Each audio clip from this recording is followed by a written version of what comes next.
छिंदवाड़ा में जहरीले cough syrup से हुई बच्चों की मौत के बाद इंदौर समेत पूरे प्रदेश में दवा विभाग और जिला प्रशासन अलर्ट मोड पर आ गया है।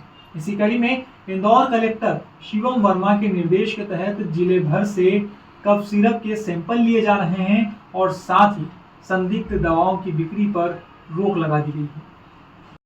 छिंदवाड़ा में जहरीले कफ सिरप से हुई बच्चों की मौत के बाद इंदौर जिला प्रशासन और स्वास्थ्य विभाग पूरी तरह अलर्ट हो गया है। कलेक्टर शिवम वर्मा के निर्देश पर 7 टीमों ने मंगलवार को विभिन्न कंपनियों के कफ सिरप के 24 सैंपल लिए, जबकि सोमवार को पहले ही 6 सैंपल जांच के लिए भेजे जा चुके हैं। ये सभी 30 सैंपल फिलहाल प्रयोगशाला में जांच के लिए भेज दिए गए हैं। इन टीमों ने पिपलियाना, मरीमाता, भंवरकुआ, देवास नाका और दवा बाजार क्षेत्र के थोक डिपो और मेडिकल स्टोर्स की सघन जांच की। विशेष रूप से कोल्ड्रिफ, नेस्ट्रोडीएक्स और श्री संत फार्मास्यूटिकल्स जैसी कंपनियों के उत्पादों की जांच की गई।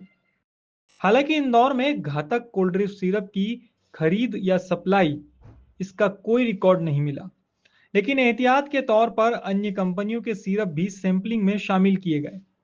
इसके अलावा गुजरात की शेप फार्मा और रेडनोनेक्स फार्मा की दवाओं की भी जांच की गई। इनकी 2,920 बोतल की बिक्री अस्थायी रूप से रोक दी गई है। सीएमएचओ डॉक्टर माधव हसानी ने बताया कि प्रतिबंधित सिरप बेचने या लिखने वाले डॉक्टरों और मेडिकल स्टोर्स पर कड़ी कार्रवाई की जाएगी। कलेक्टर वर्मा ने निर्देश दिए हैं कि ड्रग कंट्रोलर फील्ड में रहकर निगरानी रखें। सरकार के निर्देशों के तहत 4 वर्ष से छोटे बच्चों को बिना डॉक्टर की पर्ची के कफ सिरप बेचने पर रोक लगाई गई है। प्रशासन ने स्पष्ट किया है कि किसी भी लापरवाही पर नर्सिंग होम एक्ट के तहत कार्रवाई की जाएगी।